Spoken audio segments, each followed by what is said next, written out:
رومی‌ها همیشه شکست ناپذیر به نظر می رسیدند.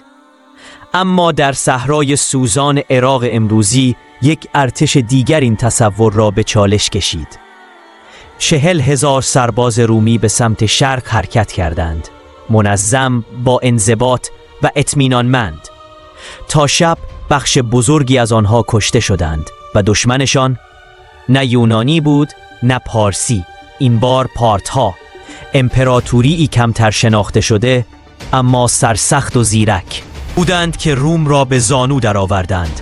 پیش از آن که روم به اوج برسد، نیروی دیگر در شرق در حال شکل گیری بود. در سرزمین‌های پهناور ایران، میان کوه‌ها، بیابان‌ها و مسیرهای تجاری که شرق و غرب را به هم متصل می‌کردند. پارتها از نژادهای عشایری آسیای میانه بودند، سواران چابک و کماندار. برای امپراتوری سلوکی آنها وحشی به نظر می رسیدند، اما همین وحشیان توانستند قلمرویی بسازند که از فرات تا هند گسترش یافت. قدرتشان نه در بناهای عظیم بلکه در مهارت بقا و دیپلماسی بود. اما نقطه‌ای که آنها را وارد تاریخ جهانی کرد نبردی بود که غرور روم را هدف گرفت. نبرد کاره، سال 53 پیش از میلاد. کراسوس، یکی از 3 مرد قدرتمند روم، با ارتشی نزدیک به 40,000 نفر به سمت شرق حرکت کرد. اما در بیابان کاره پارتها با سواران سبک و کمانداران دورزن تاکتیک مرگبار را اجرا کردند. تیراندازی هنگام عقب نشینی، حرکتی فریبنده که نامش بعدها شد تیر پارتی. رومی‌ها در زمین باز و بدون آب گیر افتادند.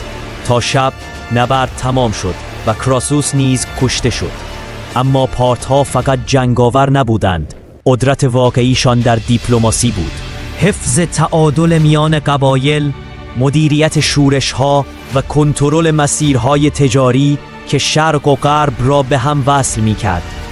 آنها رومی‌ها را نه با فتوحات گسترده بلکه با بازدارندگی پایدار متوقف کردند. با گذشت زمان، رقابت درباری، شورش‌ها و ظهور نیروی تازه نفس به نام ساسانیان پارتها را به پایان رساند.